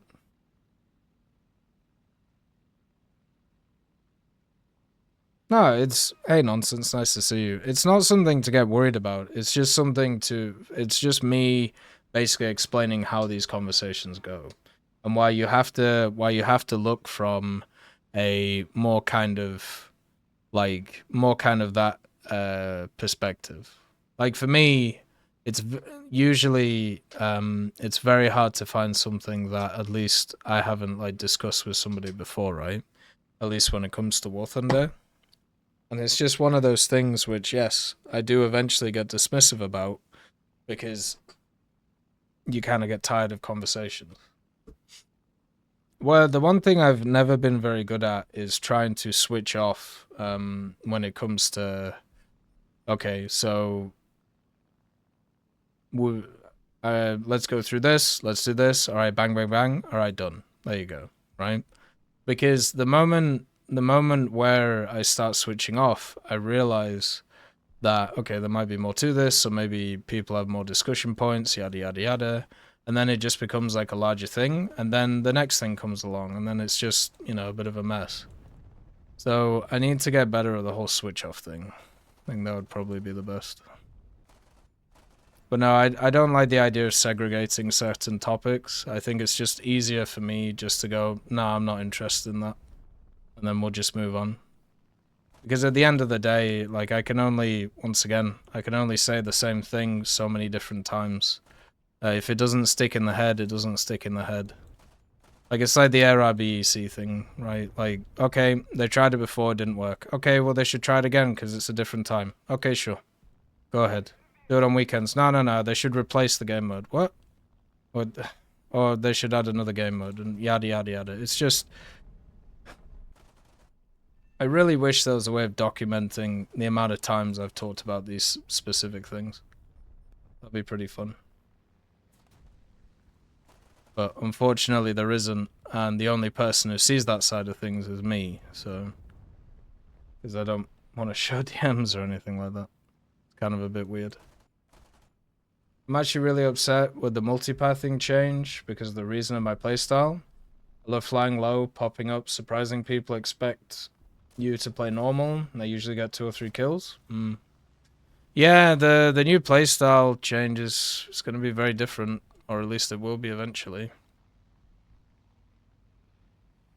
The major issue right now is the stock stuff again, because once again they've made it harder with no reprieve, so it's going to suck at the end of the day. You considered making shorts on the historical matchmaking? Either people find it and get remembered why it's a bad idea, or they see it and gonna ask you about it. Well, yeah, so, yeah, but I don't want that second point. We could, if, the whole point of, like, the beginner's guides to War Thunder and also, like, the War Thunder tips part was to take specific ideas and make them very easy to kind of make it very easy to kind of show like specific certain things, right? So that was the whole idea of like that series, and it went very well, I thought. The problem is finding a format which would, finding a format to try and fit it in and work it out, so people don't like it. It's enough information to kind of understand it and then go from there. But yeah, there's the problem. As I said, the problem is the people, the the people who are being targeted by something like that just shift the goalposts anyway. Well, we're not talking about that. We're talking about mechanics, or as I said, well, what about ATGMs, right? Why are ATGMs facing World War II vehicles? It's like, what, you want this thing? There's SS11s at 80, do you? Okay, sure. Or do you want, like, the Scorpion at 80? Like, it's the only way to do stuff like that is through examples, and as I said, the goalposts just get shifted. It's just how it goes. Just say computer says no. Yeah, but then people get even more annoyed because they, once again, why are you dismissing me? Do you not think I'm worth talking to? Like, it's an impossible scenario, and it's been the same since I make a lot of stuff, and we chat a lot about different things. I've seen it just happen over and over again. Where, okay, if it gets to a point where I no longer want to have a conversation, there's no way of doing it without pissing off the other person because they want to continue the conversation. But then also, if you dismiss the person's point, then they also get pissed off. There's no way of there's no cutoff there, right? In real life, you can walk away from somebody. On the internet, you can't. You can block them, which, in my opinion, is not the right maneuver. Or what you could do is you could just kind of leave it be. But that's very hard to do for people because I have people from like 8 years ago who will post stuff like on that will post stuff on my YouTube channel or my Discord, which will be like, "Oh, I remember when you said this in like 2016." Like, goddamn, it's crazy, man. Like, it's nuts. There was a dude like a few years ago who was talking about something I did in like 2018, and it was just a barefaced lie. Uh, and he just he literally had a Mandela effect of something that I'd said like, what was it, like 6 or 8 years ago, and it just never existed. But for him, that was like his reality, and there was a bunch of people like, "Oh yeah, that sounds like him." Like, it's nuts, man. It's so weird how it all works. The internet is a very weird place. And the major issue is because it doesn't have an off button. I feel like the world would very much benefit from if like 8 hours a day the internet was just like turned off. But you can't. I bet it makes you feel like an automated call, I bet. Sometimes it definitely does. Like it's like going there are certain topics in my head where I have like dedicated, like, as I said, it's like an AI. It's like a branch of questions, right? Hello, sir. How are you? Oh, I'm doing well. It's time to talk about historical matchmaking. Oh, thank you, sir. That's very interesting. Have you looked at the Swedish tech tree? Oh, yes, I have, and I've decided that Sweden needs to be opted out of this system. Oh, okay, sir. Thank you very much. That sounds wonderful. So what about the wire guided ATGMs? Do you think they're powerful? Yes, since they're modern territory. Oh, fantastic, sir. So now, do you want to put them up to 80? Would that work very well? Yes, I want them away from my World War II vehicles. Oh, well, fair enough. What about stuff which has access to heat? Just put that up too? Oh, that sounds great. Well, what about stuff like the Scorpion or the Orbal 74? Oh, I don't care. I just want them away from my vehicles. Oh, okay, sir. And then you just, you do the circle, right? Over and over and over again. And it's the same with high-tier aviation. It's the same with high-tier ground. It's just whatever whatever is the thing at that time is the thing that gets discussed. And for many years, it was high tier ground, APFSDS, smokes, thermals, helicopters, and now it's aviation with the mechanics that they're getting. So, just how it is. You get told you should play DCS or play sim battles on my end of things because I fly with full realistic controls in RB. Yeah, that's happened. I get that a lot. Have you played DCS? Yes, I have actually. It doesn't run very well. What? What do you mean? Well, yeah, but for some reason it doesn't work well on my machine. What? Yeah, I get that shit all the time, man. But yeah, it's maybe there might be a way of like searching keywords. Maybe I could like search keywords and then just kind of show all of the general questions. That could work. I don't know. I'll have a think. I think it would be good. It would be a very good video to do to show perspective, but I have absolutely no idea how to do it. Does that make sense? Like, the only way you could really do it is if you set up something which could like scour through once again emails, DMs, comments, and other stuff, which all have like keywords, and then you could kind of look through them and go like, okay, so this is this over like a month's period, and this is what you have to deal with. It'd be interesting to do. To be honest, I can't see myself without using internet for 8 hours. I don't have friends, only family nearby. Maybe 2 hours, but not 8, because I think I'll go insane. I don't think you would. I mean, people didn't go insane before the internet existed. And also, you could just sleep. That's the thing, right? Like, you could just sleep for the 8 hours if you didn't want to use it. Or if you didn't want to be away from it, sorry. But yeah, I think it would be kind of interesting just to have kind of like a shut off. Just see how it goes.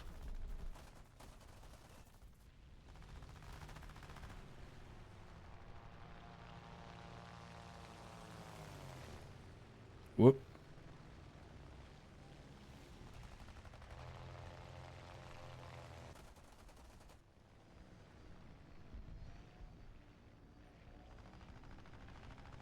Alright.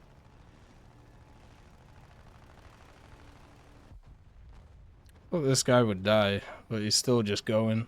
It's kind of funny.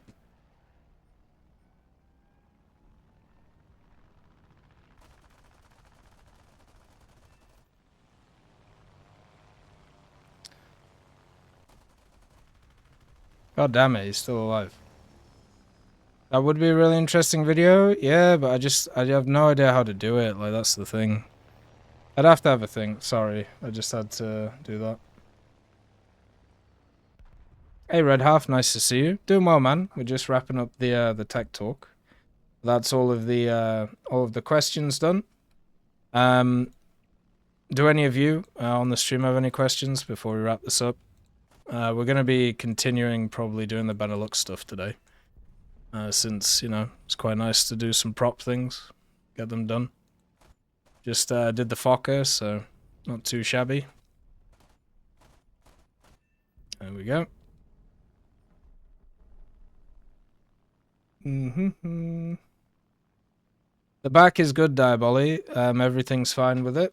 We had a good... I got some of that, like, muscle cream and put it on my back, so... on the lower back, and I stretched my legs out, so everything's good. Got a new weight set in today, and gave it a go. Everything's fine. Shoulder is a little bit tight, but I did the... There is one bloody weight thing, which is just awful to do. It works out your triceps, and obviously triceps are one of those muscles which are pretty underdeveloped for me. What is it? Seated dumbbell lateral raise. Jesus Christ. Like, I don't know. That one is rough, you know? Very, very rough. What was your part in Progozin's march to Moscow? What was my part? I don't know. I was probably candle holder. Let's see. When do you think they'll introduce subs to Naval? Next year. Let's go with next year. Either next year or the end of this year. I think it's more likely we get French Coastal first. Favorite pet plant you've currently got? you can't pick favorites out of these things. That's a bit rude. I'm not sure.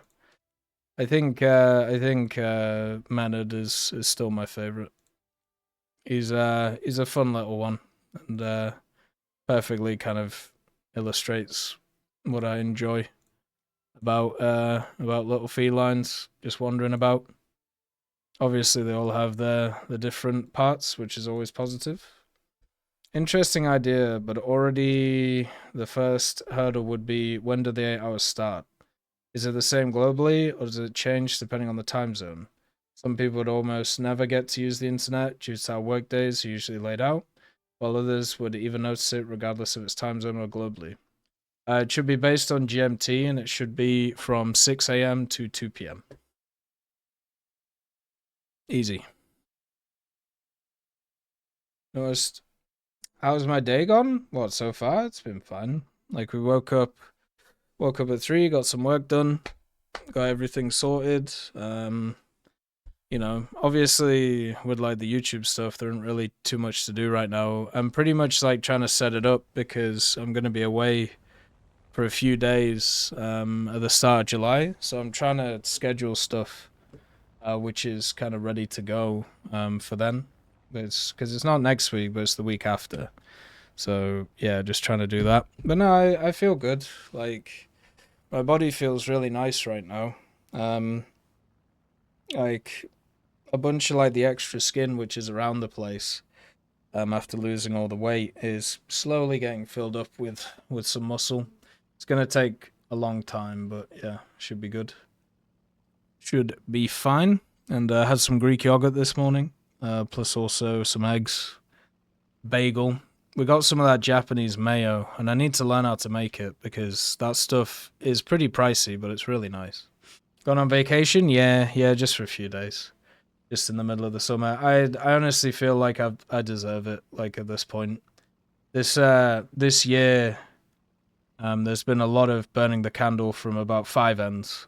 So we're just gonna take the missus. I said to the missus that if you let me work like a dog basically during these periods of the year, then, you know, we can go on a vacation. So we're just going on a little vacation in July, just to kind of get out the place and go and relax for a few days in a different place. It's not something I'm very good at, I'm going to be honest. I feel very Fred Dibner-y in that way. When we watched the show about Fred Dibner, who was a steeplejack, who was a guy who basically looks after chimneys. He's dead now, has been for a while. But basically, he took his family to Blackpool, and at the same time, he took a thing to Blackpool, like a holiday to Blackpool, because his family, like, he never took his family on holiday. And then while he was in Blackpool, he ended up knocking down a chimney for a guy who needed it knocked down. So he could, and he didn't get paid for it, but he got a part of his locomotive, which he was working on, which, yeah, it's kind of funny. But no, I feel like in life right now, I feel very good. You know, I'm very happy with the missus, very happy with the way our life's going. I've worked incredibly hard to get to the position that I'm in, and I'm very proud of it. So why not, you know, relax and go and enjoy it for a few days, reset the brain, and then have a bit of fun, and then come back and hammer everything again. 'Cause I don't need a lot of time off to reset brains, but I think it's kind of useful. Where, if you don't mind me asking, we're going over to the island. We're going to Vancouver Island for a few days. Just relax and go around some things. Like, should be good weather. We found a nice Airbnb, so we'll use that as a point and then go around. Should be lovely. Be bloody lovely. Might also be looking at a few other things, like when it comes to some other stuff. Hey Teddy, nice to see you. Hopefully you're doing alright. Had a 10% raise today. Good day for me too. Good. No tech talk? You already done it. We're technically still doing it right now. We're just wrapping up. Top to Rare right now brings back memories when the Tomcat first came out. Everyone's singing 54s. The only difference now, it's a mix of aircraft singing their Foxes. Yeah, it makes sense. Yeah, I ripped the Charlie 3. Seems like they reduced its engine. Can't ever have anything good, you know. Right, we'll wrap up the tech talk, I think. It's been a good one. Nice to get back into it. Hopefully people are enjoying the new update. Hopefully everybody's having a good time with it, as always. And yeah, look after yourselves. See you soon.